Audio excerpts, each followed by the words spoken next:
안녕하세요. 정일의 가업승계 소장 정선입니다. 2025년이 벌써 2월이 됐네요. 법인돈 6억 세금 없이 개인화하는 방법에 대해서 오늘 공부할 거고요. 오늘 영상을 통해서 그간 우리 대표님들이 좀 궁금해하셨던 세금 좀 이 영상 하나로 끝내기 위해서 준비했습니다. 이익잉여금 환원 전략. 이익잉여금 환원 전략이 왜 필요할까요? 오늘 그 이야기를 나눠볼 거고요. 우선 법인의 이익잉여금에 대해서 한번 정리를 해드릴게요. 법인은 거래 상대방에게 재화나 용역을 제공하고 그 대가를 받죠. 그 대가를 받으면 우리도 비용을 써야 되니까 비용을 다 제외한 순이익이 법인에 남게 됩니다. 우리는 이것을 법인 이익금이라고 합니다. 법인이 수익을 창출한 후 남은 잉여금은 법인의 자산으로 쌓이게 되죠. 이 잉여금을 그대로 두면 법인의 주식 가치가 높아지고 추후에 가업승계 등을 할 때 증여세 혹은 또 상속세 등이 과도하게 높아지기 때문에 이 잉여금 관리가 필요합니다. 법인의 이익잉여금을 적정하게 개인화하지 않았을 때 결국은 세금의 규모가 점점 커진다고 생각을 해주시면 되고요. 법인 이익잉여금이 아까 용역을 제공하고 비용을 제한 나머지 순이익이라고 말씀드렸는데 상담하다 보면 대표님들이 우리 재무제표상에 있는 이익잉여금이 없어요 라고 많이 말씀을 하세요. 대표님들, 우리가 법인세 신고할 때 그 해의 이익금, 이게 다음 해에는 잉여금으로 남겠죠. 근데 우리 돈 벌어서 다 통장에 넣지 않습니다. 우리 공장을 구입할 수도 있고 또 영업을 하기 위한 자산을 구입할 수도 있겠죠. 그래서 우리 잉여금은 이런 자산에 녹아져 있고요. 그 외에 현금으로 되어 있는 것은 뭐 보통 예금이나 이런 데 있겠죠. 그래서 대부분의 회사들은 이 이익잉여금이 현금으로 남아있는 경우가 많지는 않고요. 일부가 이제 현금으로 있고 나머지는 자산으로 묻어져 있다. 이렇게 보시면 됩니다. 오늘의 핵심, 우리 대표님, 오너 CEO라고 제가 좀 표현을 할게요. 이거는 어떤 의미냐면 기업을 경영하시는 분이 기업의 주인이면서 경영하시는 분이 있고 전문 경영인이 있습니다. 제가 만났던 많은 대표님들은 오너 CEO였어요. 거의 뭐 많은이 아니라 99% 거의 뭐 100%죠. 내가 투자를 하고 내가 법인을 설립을 하고 내가 일을 합니다. 그런데 제가 오늘 이 한 장의 장표로 우리 대표님들이 좀 헷갈려 하는 것을 다 정리를 해드릴 거예요. 저희 정일기업연구소 회계사님이 이 표를 좀 만들어 주셨는데, 대표님이 법인 설립을 직접 하셨잖아요. 그러니까 자본금을 내셨을 거예요. 우리는 이 자본금을 낸 사람을 주주라고 합니다. 그리고 대표님이 회사를 경영하셨을 거예요. 우리는 이 경영자를 임원, 대표라고 보통 칭하죠. 대부분 회사들은, 국내에 있는 대부분의 회사들은 이 주주와 경영자가 일치합니다. 중소기업은 뭐 90% 이상 일치하더라고요. 그러면 자본금을 내가 납입을 했으니까 주주로서 엑시 전략이 있고요.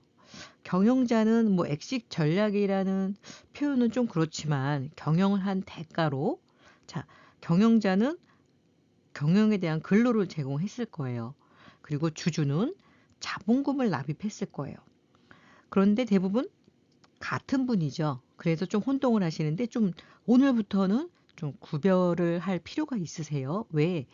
주주로서 엑시트하는 방법과 경영자로서 엑시트하는 방법이 다르기 때문입니다.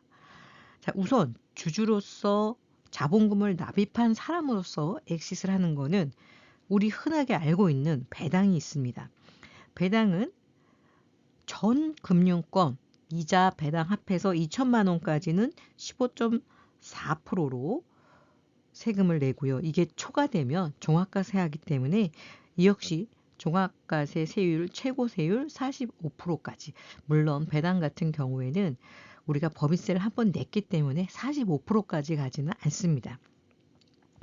두 번째는 내가 주식을 통해서 배당을 받는 게 아니라 아예 이 주식을 팔거나 또 소각을 하거나 해서 법인의 돈이 나한테 나올 수 있어요.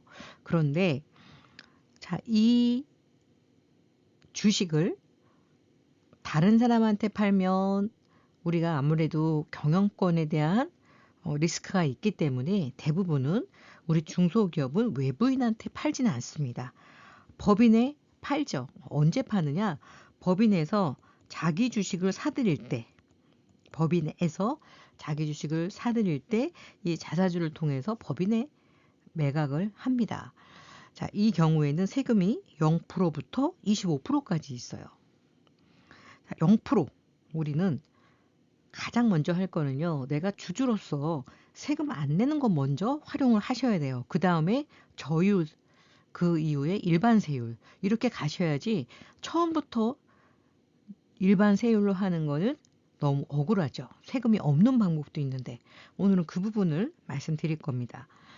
또 하나 주주로서 엑시 전략은 자본을 환원하는 겁니다.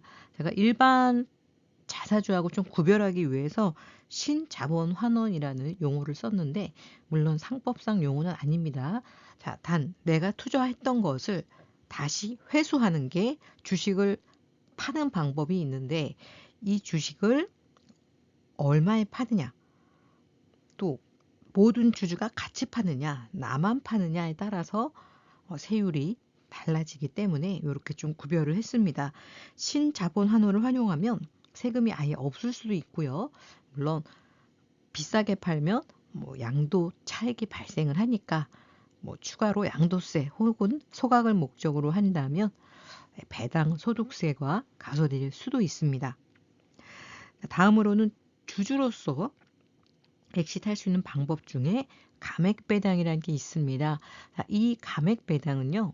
자본 잉여금을 배당할 때 세금이 없습니다. 물론 모든 회사가 감액 배당을 할 수 있는 건 아니고요. 자, 이 부분을 제가 말씀드리는 이유는 감액 배당을 할 요건이 되는 회사들이 이걸 모르고 과도한 세금을 내고 법인 잉여금을 엑시트하는 거를 봤어요. 너무 안타깝죠. 분명히 우리 회사에 자본 잉여금이 있어서 일정한 절차를 거쳐서 개인화했을 때 세금 없이 개인화할 수 있음에도 불구하고 과도한 세금을 내신다는 거죠. 자, 마지막으로는 자녀법인을 활용하는 방법인데요. 이 자녀법인 역시 이 모 법인의 주주로서 권리를 갖는 겁니다. 자, 똑같아요. 자녀법인이 됐던 대표님 개인이 됐던 주주는 모두 다 배당, 자사주, 신자본 환원, 감액배당 모든 거를 할 수 있습니다. 물론 자녀법인이 이런 자본 잉여금으로 인해서 감액배당을 할 때는 비과세가 되지는 않습니다. 이건 조금 복잡한 얘기여서 따로 좀 진행을 해야 될 것 같고요. 어쨌든 자녀법인도 배당받을 수 있고요. 자사주 할 수 있습니다.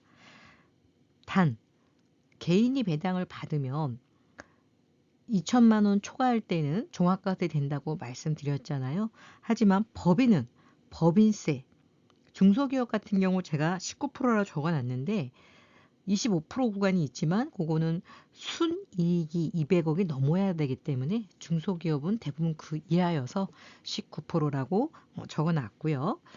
다음은 이제 경영자로서 급여나 상여를 받을 수 있고요. 요거는 세금이 6에서 45%입니다. 퇴직금을 활용해서 받을 수가 있습니다.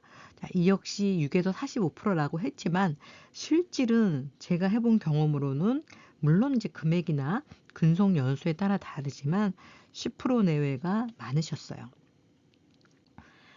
자, 다음은 주주나 경영자가 아닌 우리 법인의 재화나 용역을 공급함으로써 특히 이런 지적 재산권을 매각하거나 대여함으로써 법인의 잉여금이 엑시트될 수 있습니다. 자, 이거 역시 세금은 6에서 45%입니다. 그럼 무슨 장점이 있는데, 자, 이런 지적 재산권은 기타 소득으로 60%를 비용으로 인정을 해줍니다. 자, 오늘 표 하나로 우리 대표님들이 법인 잉여금이 엑시트되는 다양한 방법들을 좀 보셨고요. 여기서 핵심은 주주로서, 경영자로서, 재화나 용역을 제공하는 자로서 받을 수 있는 소득이 다르다라고 보시면 됩니다. 잉여금 출구 전략이 필요한 이유는요. 우리나라의 세금은 누진세율을 적용하기 때문입니다. 우리 대표님들이 많이 납부하고 계신 이 종합과세, 종합소득세죠. 종합소득세는 누진세율을 적용하고 있고요. 이자 배당, 사업소득, 또 근로소득, 연금소득, 기타소득, 우리 뭐 임대소득 이런 거 다 합합니다. 그러다 보니까 합할수록 우리는 누진세율이어서 세금이 점점 많아지게 되죠. 그런데 합하지 않는 세금도 있습니다. 분류과세고요. 분류과세는 특정한 소득을 종합소득에 포함시키지 않고 별도의 세율을 과세하는 방식이고요. 이 방식은 대부분 낮은 세율을 적용하게 되니까 우리가 이 분류과세를 적극적으로 활용하면 같은 돈이 법인에서 나온다 하더라도 세금은 낮아질 수밖에 없죠. 자, 대표적으로 퇴직소득이 있고요. 그리고 양도소득, 또 이자 배당 소득. 요거는 제가 좀 색깔을 달리한 이유는 일정 금액까지, 즉 이자 배당 같은 경우는 전 금융권 2천만 원까지는 분류과세 하고요. 2천만 원이 초과되면 종합과세 합니다. 기타 소득도 마찬가지인데요. 300만 원 이하는 분류과세 하고 300만 원이 초과할 때는 종합과세 합니다.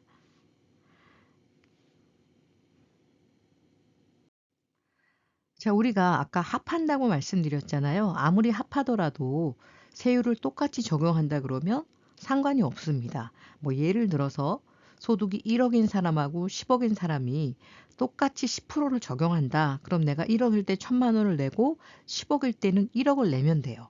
그런데 우리나라 세율은 누진세율을 적용하기 때문에 내가 1억일 때 여기 보면 뭐 1억이면은 요 구간에 해당이 되겠네요. 자, 1억 5천 이하일 때는 38%. 그런데 10억이 넘어가면 45%. 소득이 1,400만 원이 안 되면 6%.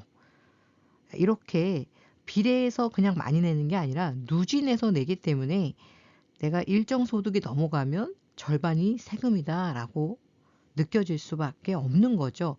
예를 들면 여기가 이제 과세 표준인데 한 2억 정도 법인에서 2억 정도 급여를 연봉을 받으시는 대표님이 있다면 이런저런 공제를 다 하더라도 5천 정도 공제 최대한 받았다고 치고 한 1억 5천 정도가 나의 과세 표준이 되겠죠. 자, 이런 경우에는 1억 5천 초과분에 대해서는 38%. 자, 이 38%가 끝나는 게 아니라 여기에 3.8% 지방세가 더해지겠죠. 그래서 41.8%. 자, 이 세금도 굉장히 많습니다. 아까 1억 5천에서 41.8%면 거의 6천만 원 정도가 세금으로 나간다는 거예요. 근데 이게 끝이 아니라 다음에 건강보험료가 또 어마어마하게 나오죠. 자, 그렇기 때문에 이 누진이 제일 무서운 것 같아요. 그럼 우리가 누진이 되지 않게 하는 방법은 뭐가 있을까요? 분산이 있겠죠. 예. 자, 이 분산은 세 가지입니다. 시간의 분산, 세목의 분산. 그래서 아까 앞에서 다양한 세목을 보여드렸고 우리가 여기서 분리과세를 적극적으로 활용해야 된다라고 말씀을 드렸습니다. 그리고 소득 귀속자의 분산. 네. 한 사람이 받는 것보다는 두 사람이 받는 것보다는 뭐 네 사람이 받는 게 훨씬 더 세금이 낮아질 수밖에 없습니다. 자, 법인세는요. 2억 이하는 9%. 이건 소득이 아니라 순이익을 말합니다. 자, 2억 초과할 때는 19%, 그리고 200억을 초과, 여기서는 갑자기 뜁니다. 200억을 초과할 때는 21%입니다. 자, 새로운 구간이 하나 생겼죠. 3천억을 초과할 때는 24%. 그래서 중소기업은 사실 200억을, 그러니까 순이익, 매출이 아니라 이익이 200억을 초과하는 경우가 거의 없기 때문에 19%가 가장 높다고 이렇게 기억을 하시면 될 것 같습니다.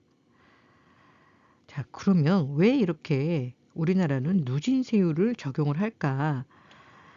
그 이유는 사회적 형평성을 높이기 위해서 소득의 재분배 이런 이유로 해서 소득이 적은 사람에게는 낮은 세율을, 소득이 많은 사람에게는 높은 세율을 부과해서 능력에 따른 세금을 납부하게 한다라고 보시면 될 것 같습니다.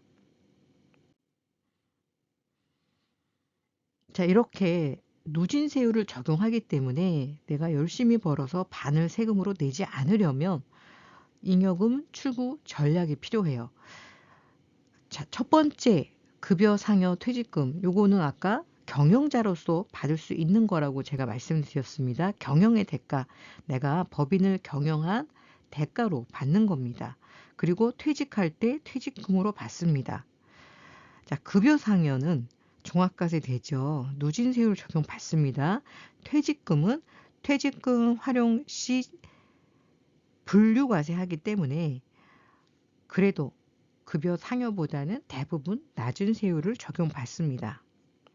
단 여기서 좀 대표님들이 기억하셔야 될 것은 대표님들은 사용인, 근로자가 아니에요. 사용인 신분이기 때문에 퇴직금이 정해져 있지 않습니다. 근로자는 최저임금이나 퇴직금이 정해져 있는데 사용인인 대표님들 같은 경우에는 퇴직금이 따로 정해져 있지 않고요. 단 임원의 퇴직금은 정관에 의해서 퇴직금 배수를 정할 수 있습니다. 그래서 이 설정에 따라서 2배가 될 수도 있고 3배가 될 수도 있고 5배, 10배 이것은 회사의 상황에 따라서 정하는데 단 주의하실 것은 이제 법이 개정되면서 2배수까지만 퇴직소득세율을 적용한다. 아니 그게 무슨 차이인데 네, 회사가 우리는 임원들한테 5배 줄 거야 라고 정할 수 있으세요. 그래서 회사 입장에서 비용 처리되는 것은 똑같습니다. 법인에서 비용 처리되는 건 똑같고요. 단 받은 분이 세금을 계산할 때 2배수까지는 분류과세해서 퇴직소득세율로 계산을 하고요. 초과분에 대해서는 상여 처분하게 됩니다. 그래서 절세 효과가 떨어지겠죠. 다음은 이제 배당입니다. 배당은 말씀드렸던 것처럼 대표님이 투자자로서, 주주로서 받으시는 거고요. 자, 배당을 받으시면 매년 받을 수도 있고요. 그리고 이 배당에 대해서 아니면 내가 투자한 자본금에 대해서 이 자본금을 감자나 소각을 함으로써 받을 수도 있습니다. 여기에서 액면으로 가게 되면 당연히 세금이 없고요. 좀 금액에 따라서 세금이 달라지겠죠. 대부분은 이제 자본금 높은 회사들이 많이 하시는데 이 자본금이 10억이다, 20억이다 이런 회사들 예전에 어떤 이제 특정 요건 때문에 혹은 부채 비율을 좀 낮추기 위해서 자본금을 올렸던 회사 지금은 굳이 그 자본금이 필요 없다면 비싼 세금 내고 배당금으로 개인화하지 마시고요. 이 신자본 환원을 통해서 세금 없이도 개인화가 가능합니다. 최근에 상담했던 사례에서도 대표님이 가지급금이 5억이 있었는데 이거 배당받아서 처리한다 그러셨는데 5억을 처리하시려면 적어도 8억 정도는 배당을 받으셔야 세금 내고 5억을 가지금 상환하실 수 있겠죠. 근데 이 회사가 자본금이 10억이 있는 거예요. 근데 왜 자본금이 10억이냐? 예전에 회사에 좀 부채 비율이나 이런 거를 좋게 하기 위해서 재무제표를 좋게 하기 위해서 늘려가신 거예요. 그거 대표님이 넣으신 거잖아요. 자, 이거 우리 회사 필요한 것만큼 3억이든 2억이든 남겨놓고 감자해서 가져가시면 됩니다. 단 이 경우에 자본금을 감자할 수도 있고요. 또 이익잉여금에서 소각하는 방법도 있습니다. 자, 다음은 자본 거래를 통한 엑시 전략인데요. 자, 자본 거래는 대표님이 법인의 주식을 매각할 수도 있고요. 물론 이제 법인 입장에서 주식이 필요해서 자사주를 해야겠죠. 자, 그런데 여기에서도 또 방법이 다양합니다. 내 주식을 매각할 수도 있고요. 증여받은 주식을 매각할 수도 있습니다. 무슨 차이인데, 자, 내 주식과 증여받은 주식은 취득가가 달라질 수 있죠. 대부분의 대표님들은 이제 내 주식은 설립할 때 넣은 돈이잖아요. 그래서 액면인 경우가 대부분이시더라고요. 자, 그런데 증여는 언제 해요? 지금 합니다. 지금 할 때 증여는 어떤 가격을 기준으로 할까요? 네, 현재 우리 회사의 주가로 합니다. 자, 그러면 법인의 매각을 할 때는 현재 가격으로 하겠죠. 내가 현재 가격으로 받아서 현재 가격으로 매각을 한다면 차익이 없으니까 보유 목적의 자사주가 됐던 소각 목적의 자사주가 됐던 세금이 발생하지 않습니다. 단 올해부터 법이 개정됐잖아요. 그래서 증여 후 1년이라는 조건이 있습니다. 증여받은 자산을 1년 안에 팔게 되면, 양도를 하게 되면 그 취득가액을 증여받은 가격으로 보지 않고 증여해준 사람의 취득 가격으로 보기 때문에 이 부분은 올해 1월 1일부터 2025년 1월 1일부터 개정된 세법을 적용하셔야 됩니다. 자, 물론 이 부분도 또 다양한 방법을 통해서 기간을 좀 짧게 하거나 금액을 조정하는 방법들은 있습니다. 자, 다음은 이제 감액 배당인데요. 자본 거래를 통한, 특히 이제 주식 발행 초과금이 있는 회사들은 무조건 이거 먼저 해야 됩니다. 이 감액 배당이요. 개인 주주는 상관이 없는데 법인 주주 같은 경우는 이제 장부가나 액면가만큼만 비과세고 초과하는 부분은 과세를 하기 때문에, 단 이제 개인의 소득세에서는 이 부분을 아직까지는 개정안이 나오지 않았기 때문에 감액 배당에 대해서는 세금이 없습니다. 개인 기준입니다. 자, 이렇게 우리가 찾아보면 정말 세금이 없거나 낮은 방법들로 법인에서 개인화하고 할 수 있음에도 불구하고 그냥 쉬운 방법, 배당이나 급여를 높임으로써 법인에서 엑싯을 하시는데, 특히 가지급금이 있는 대표님들은 가지급으로 인해서 뭐 법인에서 10억의 가지급금이 있다고 하면은 이걸로 인해서 거의 10% 가까이 손실을 보게 돼요. 인정이자는 4.6이지만 간접적으로 손실을 보는 게 많습니다. 즉 나와 법인이 동시에 손실을 보는 거를 계산을 한다면 거의 10% 가까이 손실을 보는데, 법인에서 세금 없이 개인화할 수 있는 방법이 버젓이 있음에도 이 가지급금에 대한 인정이자부터 해서 뭐 이 이자에 대한 법인 입장에서 송금 불사님 여러 가지 불이익을 그냥 계속 습관적으로 뭐 5년, 6년, 10년 그냥 가시더라고요. 반드시 체크해야 될 것은 내가 세금을 안 내고 혹은 또 낮은 세금으로 개인화할 수 있는 게 있는지 찾아보시고 그 부분을 먼저 활용하시라는 거예요.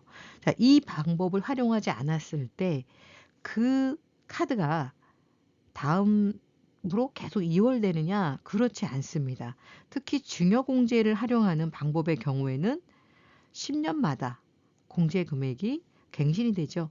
20년째 2배가 되지 않습니다. 지금 사용하지 않으면 이 카드는 날아간다. 이렇게 보시면 됩니다. 물론 자사주, 즉 자기 주식 처리 같은 경우에는 절세가 되기는 하지만 상법상 절차도 중요하고요. 또 이 주식 가치, 이 평가가 아주 중요합니다. 이런 게 제대로 이루어지지 않으면 오히려 우리 법인이나 대표님께 불이익이 될 수 있기 때문에 좀 주의하셔야 될 것 같습니다. 자, 앞에서 저희가 세금 없는, 오늘 이제 썸네일에 나와 있는 것처럼 6억까지 세금 없는 방법, 어떤 걸까요? 바로 배우자 증여를 활용한 방법입니다. 배우자는 자산을 형성하는데 공동의 어떤 노력이 필요하죠. 그것을 인정해서 배우자 간에는 6억 원까지, 여기 10년 동안입니다. 10년 동안. 그러면 나 결혼한 지 30년 됐어. 그러면 6억 원이니까 30년 동안 나는 한 번도 안 썼으니까 6억, 6억, 6억, 18억이겠네. 네, 그렇지 않습니다. 안 쓰면 이 카드 없어져요. 10년 동안 6억. 내가 배우자한테 증여를 해준 적도 없고 받은 적도 없어요. 그렇다면 쌍방으로 하면 12억이 되겠죠. 법인에서 나올 수 있는 돈이, 세금 없이 나올 수 있는 돈이 10년간 12억입니다. 이런 방법이 있는데 배당으로 12억을 개인화해요. 네, 세금이 반입니다. 자, 이렇게 배우자 보유 주식을 내가 받건 내가 주건 이런 식을 이렇게 해서 이 주식을 법인에 양도할 수도 있고요. 소각할 수도 있습니다. 다시 한번 말씀드리지만 양도의 경우는 양도세 2월 과세가 2025년 1월 1일부로 적용이 되기 때문에 자, 보유를 1년 이상 하셔야 됩니다. 자, 이것은 우리 상증세법 53조의 증여재산 공제, 배우자로부터 증여받은 경우 6억 원까지 공제한다는 상증세법이 있고요. 또 소득세법에서 거주자의 양도차익을 계산할 때 양도가액에서 공제할 필요 경비는 취득가액으로 하되 부동산의 경우 소급하여 10년입니다. 주식의 경우는 올해부터 소급하여 1년입니다. 자, 그런데 이 1년이 언제까지 갈까요? 부동산은 10년 있다 팔아야지 양도세 2월 과세 적용을 안 받는데 비상장 주식은 1년이다? 이건 형평성에 안 맞겠죠. 그래서 대표님들이 요 법은 작년에 이제 세법 개정안 나오고 국회에서 이게 2년으로 하자는 의견이 있었어요. 근데 어떻게 1년으로 통과가 되기는 했는데 조만간에 이것은 좀 바뀔 거로 예상을 합니다. 자, 이렇게 부부간의 증여공제, 또 부모 자식 간의 증여공제 무조건 쓰십시오. 이거는 그냥 세금을 이만큼 안 받겠다고 나라가 준 제도인데 이거를 활용 안 하고 엉뚱하게 세금을 납부하고 있고 그거로 인해서 간접세까지, 특히 건강보험료, 네, 없어지는 돈이죠. 물론 대표님들 같이 소득이 많은 분이 건강보험료를 많이 내주셔서 어려운 분들이 의료 혜택을 봅니다. 하지만 그렇다 하더라도 저는 너무 많지 않나 하는 생각을 합니다. 그래서 내가 국가에서 준 제도, 공제제도 이것 정도는 무조건 좀 쓰시라고 추천을 드리고 싶습니다. 자, 이번에는 자녀법인을 활용한 엑짓 전략입니다. 자, 우리 법인이 있어요. 대표님 법인이 있습니다. 자, 우리 자녀법인에서 대표님 법인의 주식을 일부 취득을 합니다. 그러면 아까 앞에서 보여드린 주주로서 누릴 수 있는 배당, 자본거래 다 할 수 있죠.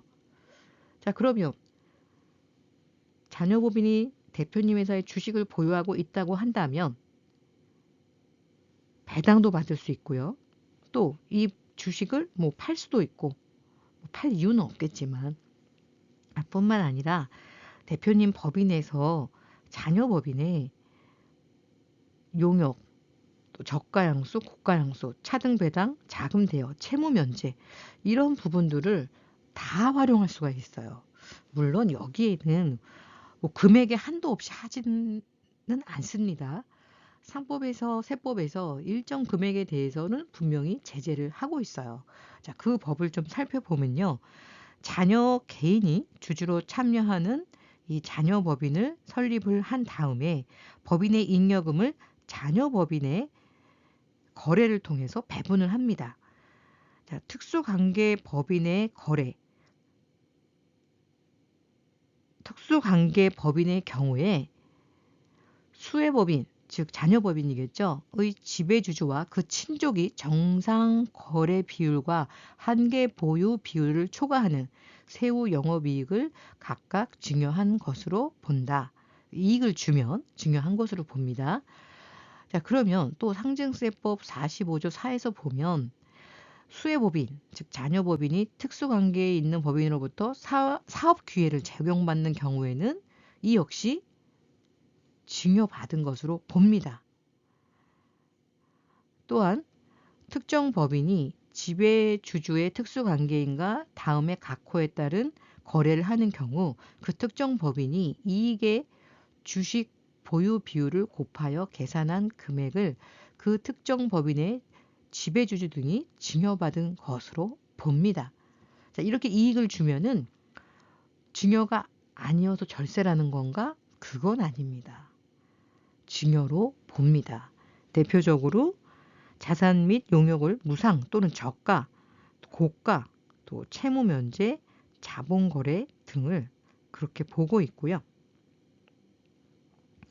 자본 거래는 올해 이 상속 및 증여세법이 통으로 부결되면서 이 자본 거래는 1년 연장됐습니다. 뭐 그게 1년이 될지 6개월이 될지 뭐 2년이 될지는 저도 모르겠어요. 단 작년에 나왔던 이 자본 거래도 증여로 보겠다는 법은 통째로 부결이 됐습니다. 뭐 상속세 최고 세율 40%로 인하하는 거랑 인적 공제 5억으로 올리는 거 이게 다 상속 및 증여세법에 대한 개정 아니었는데 통으로 다 부결이 돼서 자본거래까지 덩달아서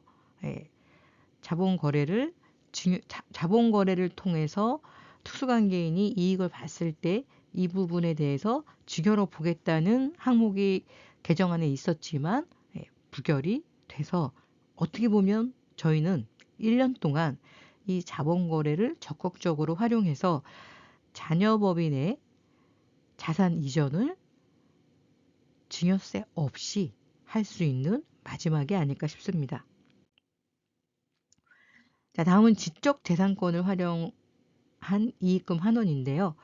뭐 대표님이 됐던, 대표님의 특수관계인이 됐던 법인의 매출에 기여하는 특허권, 상표권 등이 있다고 한다면 이거를 무상으로 주시면 안 되세요. 특수관계끼리 반드시 법인으로부터 이것을 제공했다면 그거에 대한 로열티, 양도 대금을 반드시 받으셔야 됩니다. 자, 이때는 이게 기타 소득세로 되거든요. 그래서 300만 원 초과 시에는 종합과세가 됩니다. 단 아까도 말씀드렸지만 60%는 비용으로 인정이 되기 때문에 특허가 상표권이 10억이다. 그럼 10억이 종합과세 되는 게 아니라 4억이 종합과세 됩니다. 그러면 일반 소득보다는 훨씬 더 낮은 세율이겠죠. 단 여기에서 중요한 거 감정평가 및 실제 활용을 할 수 있는 매출에 기여하는 특허여야 하고요. 자, 특허를 매각한 또는 상표권을 매각한 개인만 세금의 이익이 있느냐? 법인도 이익이 있습니다. 특허 사용으로 이 특허 자산은 5년간 지적재산권은 20%씩 감가를 하기 때문에 아까 10억짜리라 그러면 2억씩 감가가 됩니다. 2억이면 순이익이 2억 이상인 회사 같은 경우는 법인세율이 아까 이제 19%였죠. 지방세까지 한다면 20.9%인데 그렇다면 한 4천 정도 법인세를 감면하는 효과가 있습니다. 기타 절세 전략인데요. 아까 이제 절세의 가장 기본이 분산이라고 말씀을 드렸고요. 자, 여기에서 소득 분산, 소득 유형, 비과세 규정 등을 좀 적극적으로 활용하실 것을 추천을 드리고요. 배우자, 자녀 등 법인에 실제 근무하면 급여로서, 또 주주로 참여한다면 배당으로서 적정하게 보상을 해줄 필요가 있고요. 물론 일을 하지 않으면서 급여 처리하면 안 됩니다. 실제 일을 할 때. 특히 배당의 경우에는 한 번에 하시기보다는 가능하면 종합과세 합산되지 않는 범위 내에서 활용할 것을 추천을 드리고요. 자, 소득 유형 조절은 종합과세보다는 좀 분류과세 되는 항목을 좀 적극적으로 활용하시면 똑같은 돈이 법인에서 나와도 세금은 적다라는 거 기억해 주시고, 뭐 기타 공제 중에서 뭐 대표님들 다 하고 계시겠지만, 뭐 연금저축 활용하시는 거 900만 원까지 세액공제. 물론 이제 고소득인 경우에는 미미합니다. 세액공제 자체가. 자, 노란우산 공제. 뭐 이것도 큰 회사는 또 해당이 안 되지만 또 소규모 회사라면 적극적으로 활용하실 것을 추천을 드리고요. 자, 비과세 근로소득 등 이 부분 좀, 특히 사내근로복지기금. 자, 이번에 저희 회원사 대표님이 사금복으로 뭐 기금을 한 1억 정도 쓰셨는데요. 이걸로 인해서 법인은 물론 근로자들이 상당히 그 세금 절세 혜택을 받습니다. 그래서 이런 부분은 실제 복지를 위해서 쓰셨는데 기금 없이 쓰신 거는 직원들의 소득으로 잡힙니다. 그런데 같은 복지여도 복지기금에서 쓰신 거는 직원들 소득에 안 잡힙니다. 즉 세금을 안 대고 오롯이 둔다는 거예요. 우리 회사의 또 핵심 인력들은 연봉이 꽤 높잖아요. 그럼 세금을 뭐 30% 이상 내는데 똑같이 1,000만 원을 주는데 세금 30% 빼면 700밖에 못 받잖아요. 복지 혜택을. 자, 그런데 사생근로 복지금으로 주시면 회사에서 나간 돈 그대로 세금 없이 우리 직원들이 혜택을 받을 수 있습니다. 자, 오늘은 6억 원을 세금 없이 가져오는 방법을 말씀드리면서 세금의 기본 구조, 대표님의 소득 구조, 어떻게 하면 세금을 적게 내는지 이런 걸 함께 공부를 해봤습니다. 자, 오늘 말씀드렸던 6억 원까지 세금 없이 엑시트하는 전략은 배우자 증여공제 6억을 활용해서 쌍방으로 하면 10년간 12억입니다. 자, 이것을 활용해서 세금 없습니다. 증권거래세도 없습니다. 자, 요거는 이제 두 가지인데요. 양도로 하면 있고요. 소각으로 하면 없습니다. 그리고 뭐 주민세 당연히 없을 거고요. 4대 보험 없습니다. 세부담이 전혀 없죠. 최종 세부담 없고요. 법인에서 6억이 나왔는데 내가 받은 것도 6억이에요. 100% 법인에서 나온 것만큼 내 돈이 됩니다. 비교를 하자면 급여 상여 같은 경우에는 39% 세금을 내고 실제 나는 법인에서 6억이 나왔는데 나는 3억 6천밖에 못 받아요.